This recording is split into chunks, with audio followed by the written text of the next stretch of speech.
थोड़ा गंभीर हो जाया जाए। वोट दिया है, किसे दिया? ओह, ठीक से मालूम भी नहीं किया और दे दिया। ये तो वही हो गया, हमने तुमको वोट दे दिया ये भी न सोचा कौन हो तुम। तो वोट सिर्फ वोट नहीं होता है, वोट एक शक्ति है, वोट एक भरोसा है, वोट एक जज्बा है जो कि देने के पहले बहुत सोचना पड़ता है कि एक सही आदमी को वोट दिया जाए, क्योंकि यही वोट आपके भविष्य को 5 साल तक के लिए सुरक्षित करती है, आपकी रक्षक बनती है, आपके उन्नति के मार्ग में जो भी बाधा है उसे हटाती है और आपका आगे का भविष्य तय करती है। तो वोट देने के पहले बहुत सोचना पड़ता है, समझना पड़ता है कि आप किसके हाथों में भविष्य दे रहे हैं। नहीं तो जो आपके पूर्वज यानी आपके पिता, आपके दादा भोगे होंगे और आज आप भोग रहे हैं और कल होकर के आपका बच्चा, आपका पोता नहीं भोगे, इसलिए इस चीज़ को सोच समझ करके उपयोग करें।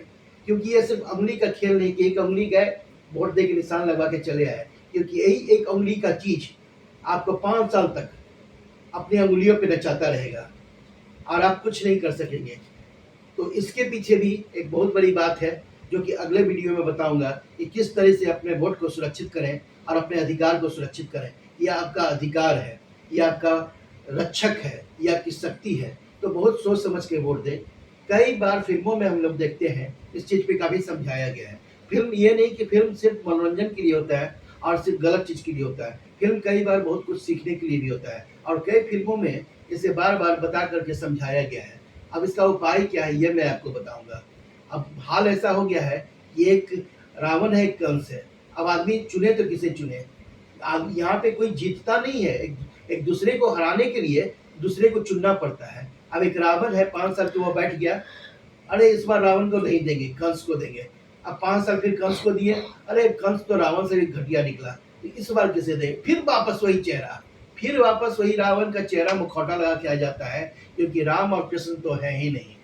तो वोट देने के पहले आपको सोचना होगा, समझना पड़ेगा। और रही बात कि उसका उपाय क्या है, इसका उपाय मैं आपको अगले वीडियो में बताऊंगा, जिससे जान करके आप रावण और कंस को वोट ना दे करके, अब राम और कृष्ण जैसे तो अभी मिलना मुश्किल है।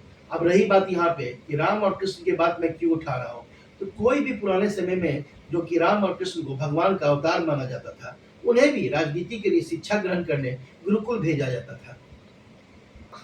ऐसी बात नहीं थी कि वो कुछ जाने और बिना कुछ सीखे बगैर आकर के राज करने लगते थे। जब सोचिए कि भगवान के अवतार को राजनीति चलाने के लिए, अपना देश चलाने के लिए, अपना राज्य चलाने के लिए शिक्षा ग्रहण करनी पड़ती थी।